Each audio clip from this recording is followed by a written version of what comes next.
Bonjour à tous et bienvenue de partout que vous nous suivez. On est en direct pour la nouvelle numéro de notre émission Les Enquêtes des News. Avant de continuer, nous vous prions d'abord de vous abonner sur nos chaînes YouTube. Nous avons Afni TV ou Africanet TV. Nous avons Maps Studio et ainsi que Déclic TV. Avec nos chaînes sur YouTube, ça doit vous permettre de suivre en ligne et en rediffusion à tous les moments. Aujourd'hui, on doit enquêter sur les dossiers incendie sur le marché de la Liberté. Alors, on veut savoir qui est les propriétaires de cet incendie. Tonani a sali incendie. Alors, quand on me dit que ça, enquête, nous avons constaté que non. Tout petit mutumo avec un certain monsieur Azaraka marché de la Liberté. Yende Azarakawana chaque jour, ça la mélange à mafuta na bona, azoaka ba Will Ndambo a 5 na ba mafuta mususu. À produire à bidonner chaque, c'est-à-dire que chaque jour ça comme ça ne wana en répétition ya ko sala ba mafuta na bona wana soki asombi ba Will Ndambo a 5 ba mafuta mbila sali ba solution na ye chaque jour na ba minu nyonso à produire biloko wana. Alors tomituni comment ça fait-il que na kata marché de la Liberté marché balobi que wenze banda na 5h tu 17h mais il y a un monsieur o ayaka na minuit pour na ko sa musala wana ya nini ya ba ko kusa ba mélange mafuta wana. Alors tout ça on a posé comme lié ba non ni nango izo ça ba kacha marché, c'est-à-dire que marché est à sécuriser ou pas pour ceux qui marché ça sécuriser solo balobi que non marché prier wenze ko banda na 5h tu 17h mais comment ça fait-il moto yo à se retrouver na minuit na kacha marché na kacha ko yando la mafuta na ye pe moto wana tant to landeli to monique non il n'était pas azaki monté baza complet baza clique ya bato ebele parce que mutu moko kotonisa 700 bidon te ozwi bidon otoni osali bamélange na yo okoma ozwa mafuta ozotia 700 bidon mpo otonisa yango ezali mpa nango bate, c'est-à-dire que non azalaka na clique ya bato oyo basalaka na bango, c'est-à-dire que non na kati ya marché de la Liberté ezala bato oyo bakotaka na minuit mpona kosala mosala. Or makambo wana balobi boye parce que ntango tolandi oyo gouve ayaki na marché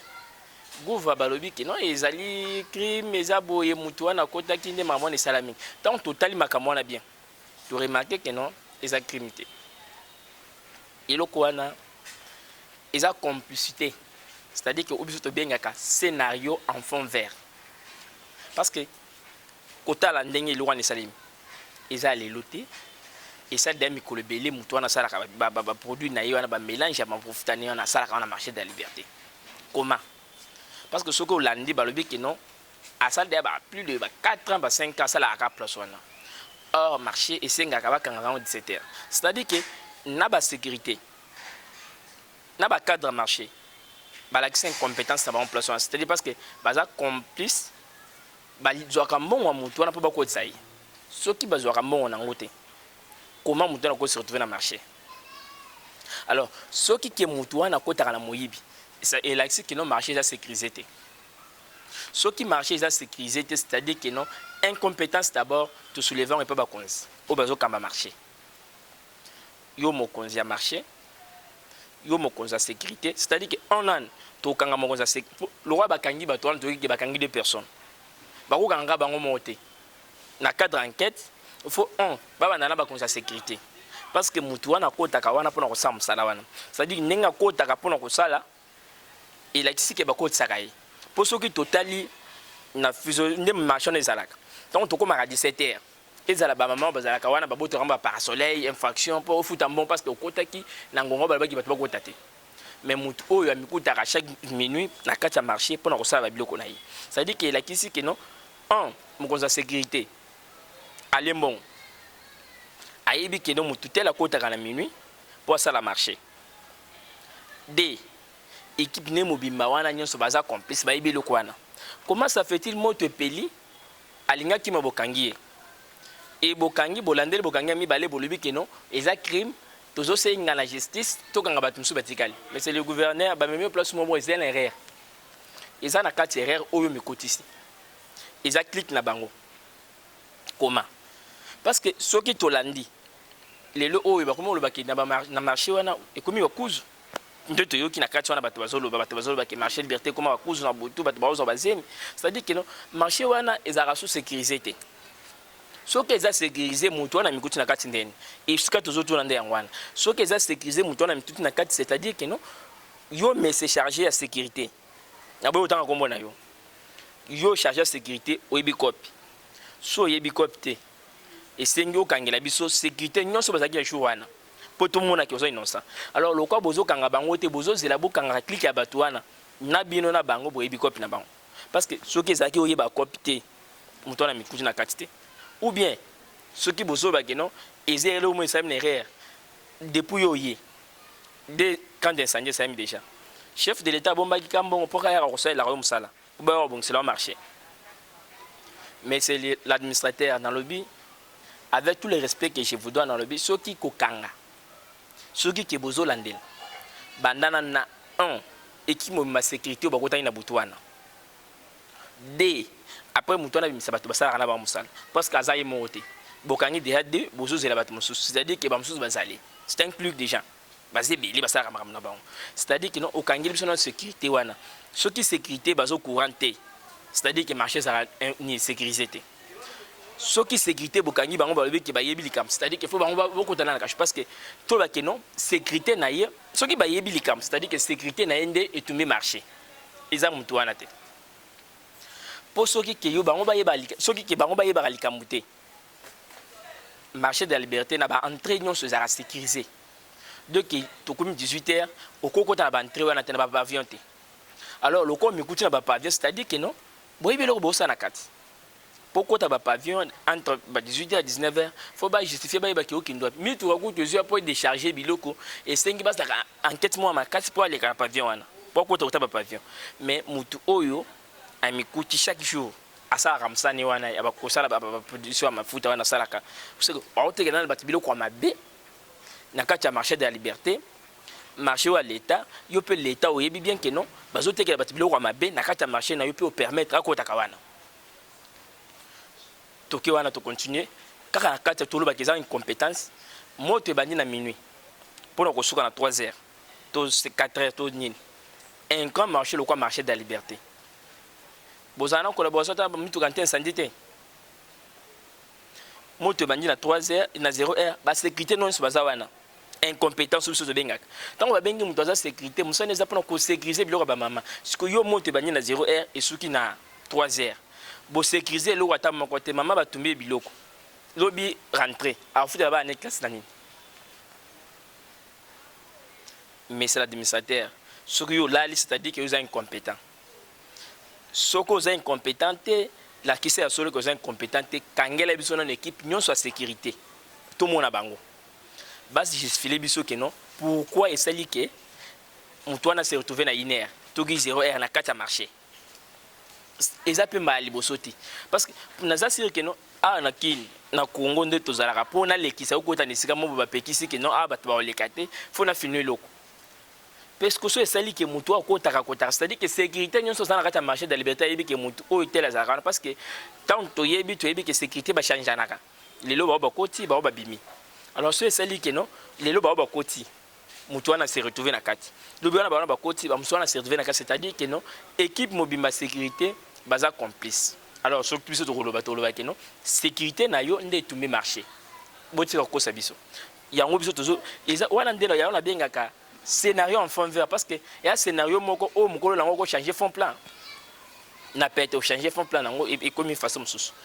pour oyebi likam soko oyebi likam te bimisela biso équipe nyon soit sécurité ba se justifier tu ba que non ya solo ba yebi likam to ba yebité soki ba lobi ba yebité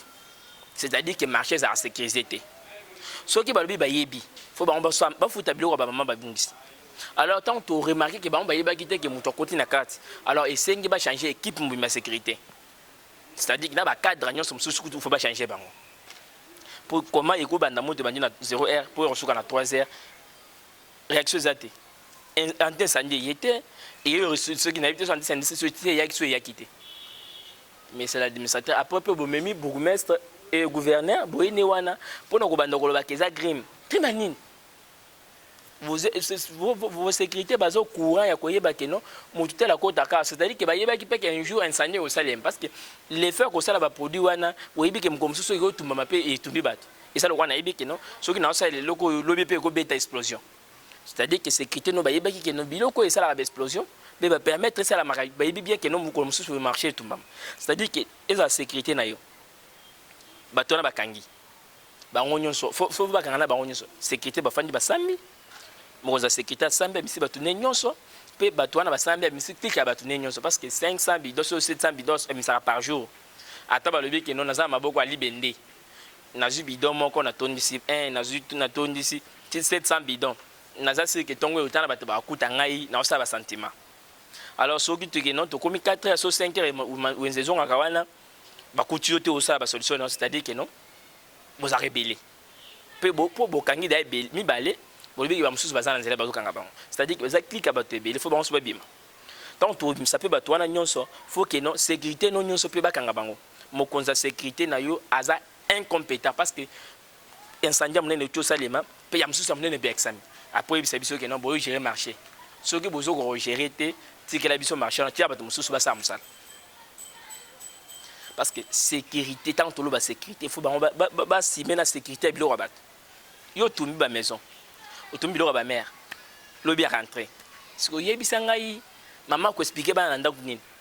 maman tiki place on a fouti mbongo lobi que non bilo na ngai za sous protection za sous sécurité sous abatimo bazo sécuriser yango ako manatongo yebisa que non il y avait un monsieur ici abandoko tumba bilo na ye faisait ces trucs atumbi bilo ba mesa atumbi na ba pavillon façon oyo ba pavillon zo zika yebisa ngai façon zo zikela oyo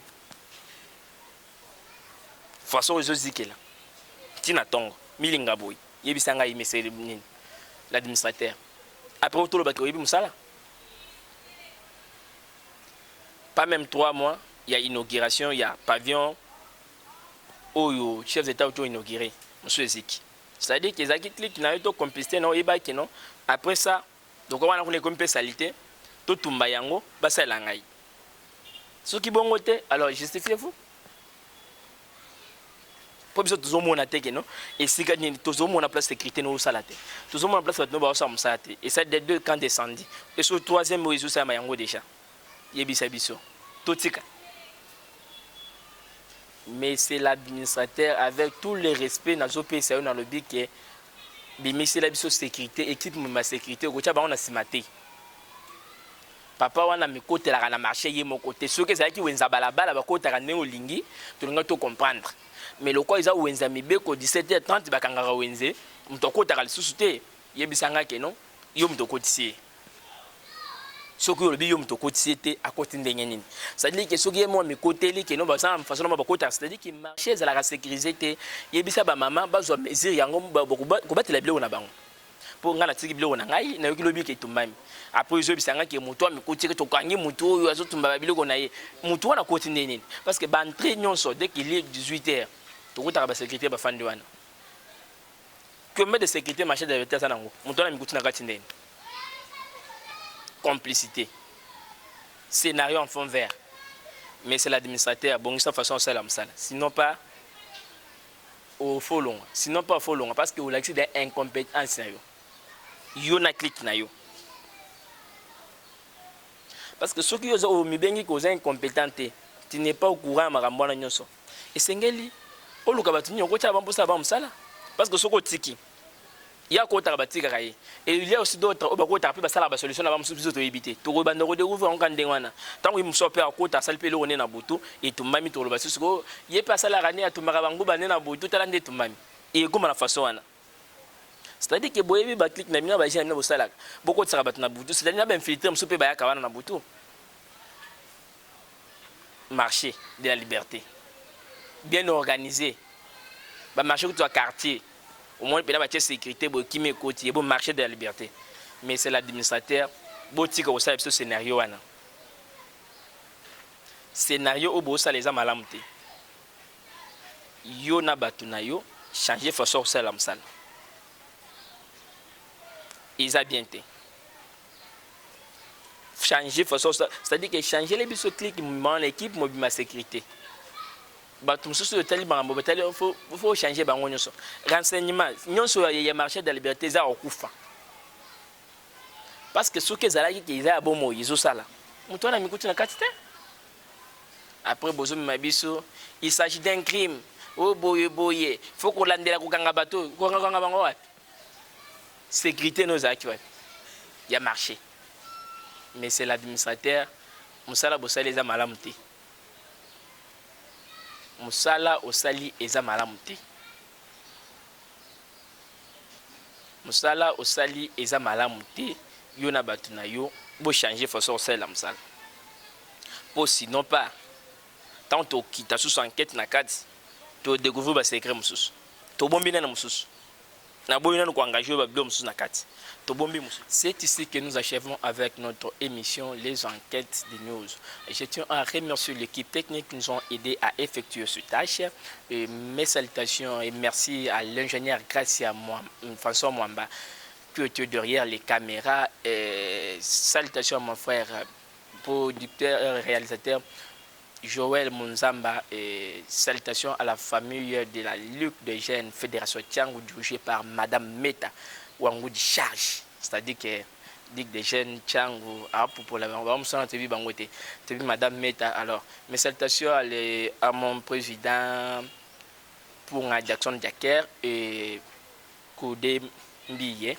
et mes salutations à la grande famille de la TDF dirigée par Mika Towanga, de plus à la famille de la section Massina de Luc des Jeunes IDPS dirigée par le président Dom Piro Kapenda. Mes salutations à la famille Kassanji, état des droits, mon frère Yatongo. Mes salutations à mon frère Diogo de Kras Kapenda Kapo. Mes salutations à Mamou Chinguta Scolastique. Et mes salutations à Tantine Élisée Moutoba, alias Tantine Mère. Et mes salutations à Christina Chinguta et mes salutations à Anne Bilonda. Alors, pour clôturer, je tiens à remercier et saluer Maître Serge Mundou Massina, mon village, c'est-à-dire que chef du village Massina, Oboyoke Kimanteke. Alors, tous les bêtes bango tour national. O yende mukolo masolo zongeli masolo na ye pe misu likolo misu turu se ezate okosami okwei alors mukolo makambo azuma makambo na ye bye.